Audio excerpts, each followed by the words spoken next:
ये बहुत दुर्भाग्य की बात है कि राहुल गांधी विपक्ष के नेता हैं और अब सिर्फ लोकतांत्रिक राजनीति नहीं, अराजकता की राजनीति करते हैं।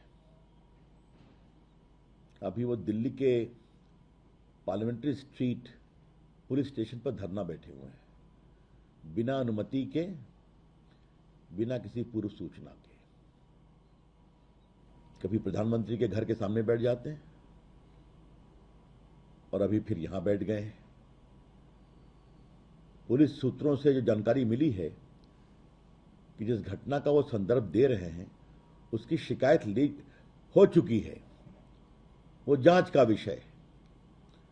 और सबसे बड़ी बात यह है कि जो लोग पीड़ित थे वो सुप्रीम कोर्ट गए और सुप्रीम कोर्ट ने स्वयं एक हाई पावर्ड कमेटी बनाई है जिसकी अध्यक्षता एक रिटायर्ड सुप्रीम कोर्ट के जज कर रहे हैं। उसमें 2 जज और हैं, एक सीबीआई के पूर्व डायरेक्टर हैं और एक और बड़े अधिकारी हैं। तो इतनी हाई पावर्ड कमेटी में यह भी जांच का विषय होगा कि गोली चली या नहीं चली। तो ये क्या मतलब है इसका? आपको नियम कानून का कोई सम्मान नहीं करना राहुल गांधी।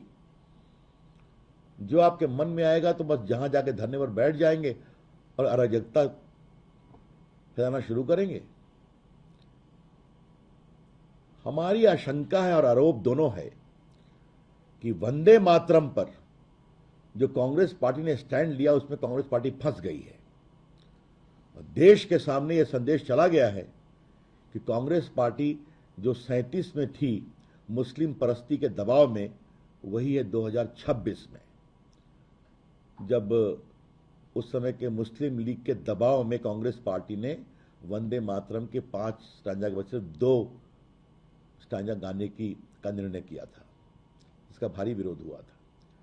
लेकिन अब तो ये स्थिति हो गई है कि तथ्य सामने आए हैं कि राजेंद्र बाबू ने 24 जनवरी को 1947 को संविधान सभा के अध्यक्ष के रूप में घोषणा की कि वंदे मातरम राष्ट्रगीत होगा,